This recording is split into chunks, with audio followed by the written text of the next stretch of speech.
Hello बच्चों, let's read the question first. Sickle cell anemia is an autosome linked recessive trait that can be transmitted from the parents to the offspring when both the partners are carrier for or the gene or in heterozygous condition. The disease is controlled by a single pair of allele HBA and HBS. Out of the three possible genotypes, only homozygous individual for HBS, that is this condition, are lethal. Identify X, Y and Z. तो यहाँ पे हमें diagram दिया गया है, यहाँ पे है X, Y एंड ये हमारा Z. इन्हें हमें आइडेंटिफाई करके बताना है यहाँ पर क्या क्या आएगा. तो यहाँ पे जो की कॉन्सेप्ट यूज किया जाएगा ये होगा सिकल सेल एनीमिया का. सिकल सेल एनीमिया होता क्या है? तो एक जेनेटिक डिसऑर्डर होता है जिसके अंदर जो हमारी यूजुअल एलिप्टिकल आरबीसी की शेप होती है, दैट इज ऐसे एलिप्टिकल शेप होती है, ये कन्वर्ट हो जाती है आरबीसी की शेप ऐसे सिकल सेल टाइप की हो जाती है. ठीक है, आप इसको मान सकते हो आधा चांद के जैसी हो जाती है, ऐसे सिकल सेल टाइप की हो जाती है. तो सिकल सेल होने की वजह से इसमें इसके अंदर जो ऑक्सीजन कैरिंग करने की कैपेसिटी होती है ना, वो बहुत ज़्यादा लो हो जाती है. एंड इस वजह से लोगों को हार्ट की प्रॉब्लम्स होना, क्योंकि ब्लड में ऑक्सीजन बहुत कम है, उन लोगों को चलने फिरने में, एक्सरसाइज करने में बहुत दिक्कत होती है. तो ये सब जो बीमारियां हैं वो रिलेटेड है विद सिकल सेल एनीमिया से, और एक जेनेटिक डिसऑर्डर होता है. मतलब कि हमारी आरबीसी को जो बनाने वाला जो जीन है, तो एच जीन बोलते हैं इसको. एच बी जीन के दो अलील प्रेजेंट है हमारे पास, H B A and H B S. ठीक है, अगर एच बी ए जीन किसके पास प्रेजेंट है, एच बी ए अलील किसके पास प्रेजेंट है, तो उसकी नॉर्मल आरबीसी होंगी.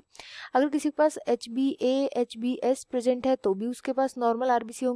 बट अगर किसी के पास H B S alleles present है तो उसके पास आ जाएगी सिकल सेल टाइप की आरबीसी. मतलब कि ये क्या है, ये एक ऐसा डिसऑर्डर है जो रिसेसिव स्टेट में ही केवल देखने को मिलता है. यहाँ पर जो डोमिनेंट होता है वो तो नॉन म्यूटेटेड वाला जो अलील है वो है, रेसेसिव वाला जो अलील है वो है जो म्यूटेटेड होता है, जिसकी वजह से सिकल सेल होता है. तो वो रेसेसिव कंडीशन में ही देखने को मिलता है, जब यानी कि जब होमोजाइगस कंडीशन में प्रेजेंट हो ये वाला अलील. अब बात होती है कि ये प्रेजेंट किस पर होता है, तो ये ऑटोजोम पे प्रेजेंट होता है. ऑटोजोम का मतलब क्या होता है, हमारे सेक्स क्रोमोजोम को छोड़कर के जो बाकी के 22 पेयर्स ऑफ क्रोमोजोम्स होते हैं इनको हम बोलते हैं ऑटोजोम. तो ये ऑटोजोम पर कोई एक ऑटोजोम जो होता है उस पर, क्योंकि उसके अंदर म्यूटेशन आ जाता है, म्यूटेट कर जाता है, ऑटोजोम का जो सीक्वेंस है वो म्यूटेट कर जाता है, इस वजह से ये डिजीज देखने को मिलता है. अच्छा, अब इसमें होता क्या है वो देखते हैं. कि देखो, जब नॉर्मल बननी होती है आरबीसी, जब नॉर्मल बनना होता है उसको, तो डीएनए होता है, डीएनए से बनेगा आरएनए एंड देन आरएनए से बनेगा प्रोटीन.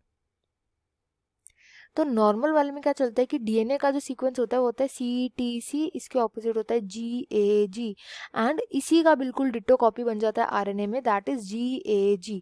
अब जीएजी वाला जो यहाँ पर आता है, प्रोटीन आता है, यहाँ पे जो अमीनो एसिड आता है जीएजी की वजह से वो होता है ग्लूटामिक एसिड, जीएलयू यहाँ पर आ जाता है. तो जो अमीनो एसिड आएगा वो जीएलयू आएगा. अच्छा, अब देखते हैं जो म्यूटेटेड वाला होता है जिसमें म्यूटेशन आ गई होती है. अगर म्यूटेशन आ गई तो क्या होता है कि यहाँ पे जो डीएनए का सीक्वेंस है ना, ये जो लोकेशन होती है टी वाली लोकेशन, बस ये चेंज हो जाती है, CAC हो जाता है ये. अच्छा, CAC हो जाने की वजह से जो इसका ऑपोजिट होगा वो क्या हो जाएगा, हो जाएगा GTG, एंड ये GTG as it is copy हो जाएगा आरएनए के अंदर. अब क्योंकि थाइमीन जो होता है वो आरएनए में प्रेजेंट नहीं होता, तो यहाँ पे GUG जो होता है वो कॉपी हो जाएगा, एंड GUG जो अमीनो एसिड होता है वो लेकर के आता है वेलिन को. तो वलीन यहाँ पे अमीनो एसिड जो है वो आ जाता है जीयूजी की वजह से.